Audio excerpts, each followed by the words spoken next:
Okay, first thing bothers me a little bit. Why is the car already on? The thing, and you might not know this about electric vehicles, but when I go to get in my Tesla sometimes, and it's been sitting there for a day, it's slow to start. Like, I get it, maybe they're doing it for the video or whatever, but I want the full experience, okay? I want the whole experience. Let's keep going.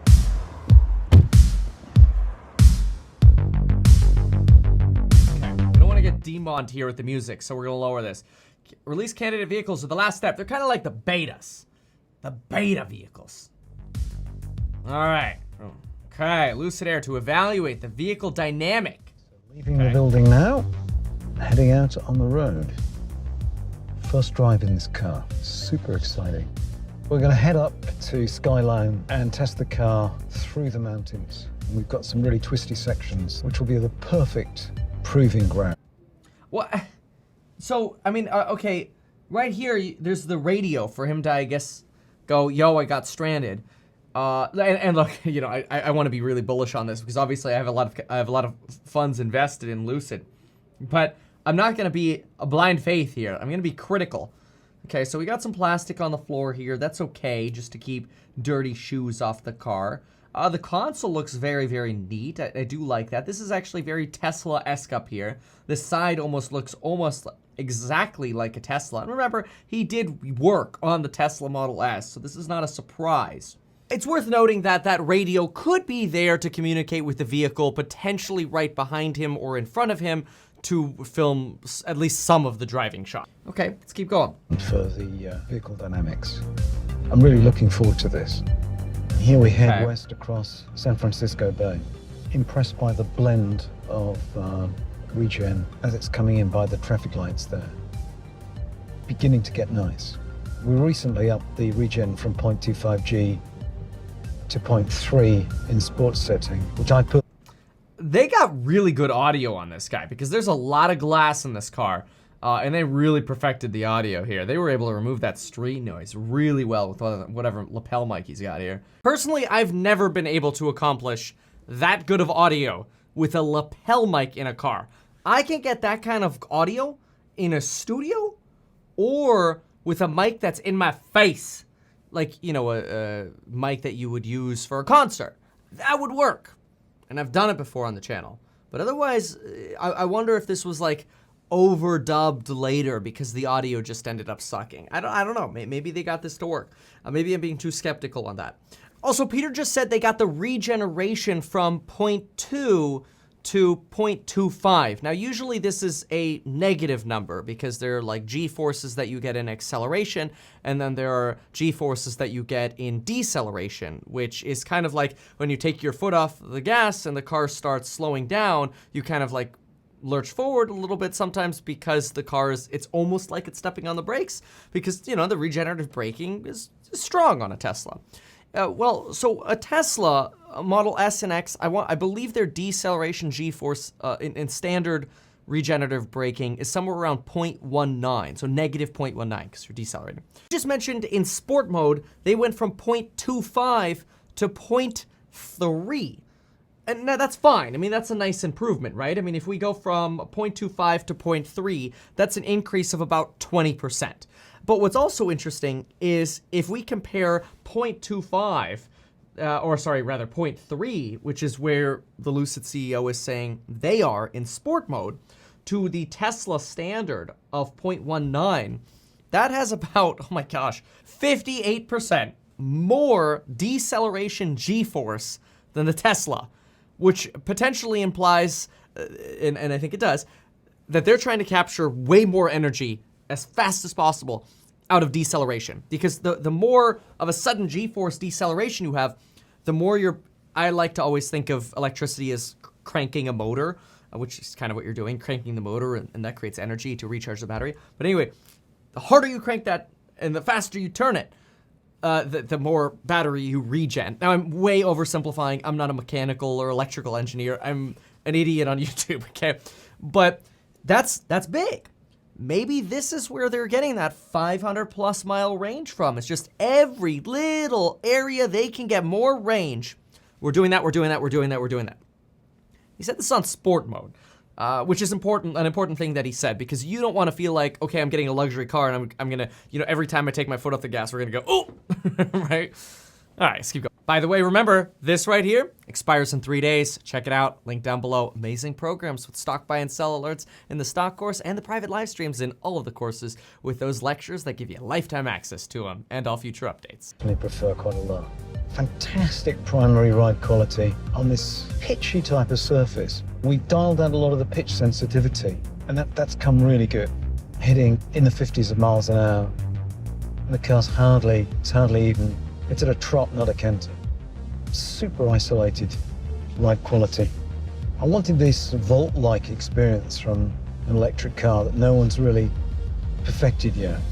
And this is the basis for it. Shattering performance, compact and agile. Dude, this guy is so good at selling. It drives me nuts. You listen to him, and it's like he just melts you. I don't get it. It's so good. As much as sports cars, sedan. See, okay, that actually, by the way, was one of the big complaints about the Tesla Model S when it first came out, was that it felt like you felt every bump in the road, that, you know, it was too not luxurious enough. And this is one of the big differentiations Peter Rawlinson continues to try to make between his car, the Lucid, and the Teslas. Terribly testing surfaces here, great single wheel inputs, great body control, and you get this left-right jitter inputs that can really create shake. You've got exceptional body stiffness. It's really nice. Really pleased with that. One of the things he's touching on here is also how in these electric cars, the motors can respond so quickly to changes in dynamics and road conditions that you actually have far superior traction control in an electric vehicle than you do in a gas-powered vehicle, because of the delay in a gas-powered vehicle and the fact that gas-powered vehicles aren't controlling necessarily individual wheels, or independently, I should say. All right, let's keep going. Just a little bit of judder on the hill hole. We need to work on the software, just on that modulation of the torque. And that's the point. We can improve on that. I'm heading. I like how they're really like painting, like you gotta say something bad about the car, because like it can't be perfect. I mean, it's a test vehicle, right? We want to see how you're the guy who gets behind and gets, guys, fix this. This could be better. You know, like the Steve Jobs guy, like, guys, this is may do it again. Start over. Out into driver's country. We're going past the iconic Bucks Cafe here. Some of my earliest days with the company when we were called Ativa.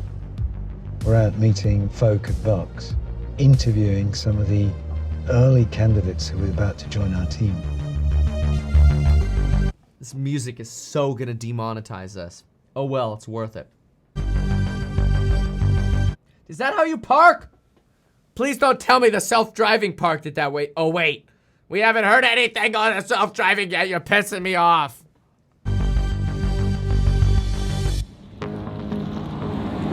Suspension tuning team have done a fantastic job with us.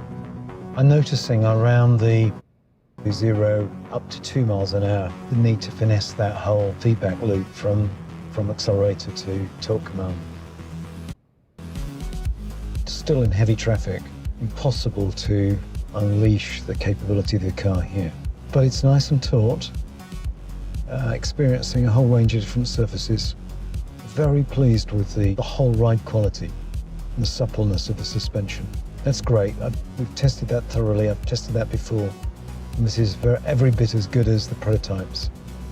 The road is about to get more interesting. I'm getting great steering feedback here as we head up through the hills. The turn-in response is phenomenal. The car actually looks pretty good, especially in this scene here. I mean, they picked a very nice spot. This is very flattering with the shadow, but still getting some light reflections here. Composure. This is a complete machine. Nice lot of feedback at higher speed as well. I'm liking it a lot. Really getting into it. I'm really nuts about steering feel. This is coming nicely. Paint the CEO as having very, very, very fussy things or feelings about minor things. And that will make people like him more. How could you not like him, though? He's great. It's unlike any other car I've ever driven. It really is. It's taking it to a whole nother level.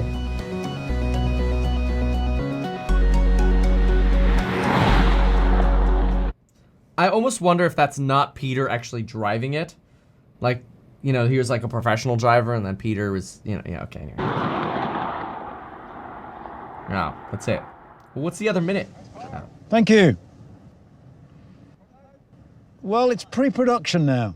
Almost there, yeah.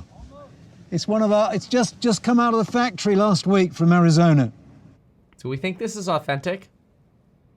And look at the kind of like rain on the side of the window over here. Which, not that that really matters. It's just, I thought this was the first time this car was out on the road. Apparently not. Thank you so much. I hope you like it. It's my baby. It's got 1,000 horsepower. 500 mile range. 500 mile range. I want to see that. Like, if they can deliver this, like, I want to see this drive. I want to get in this. I want to drive it 20 miles, and I want to see it go from 505 fully charged to 485. Then I'll double down my shares. The first time we've ever driven one without camouflage on the road. Serious, yeah, first time ever, yeah. So you've got the scoop of all scoops.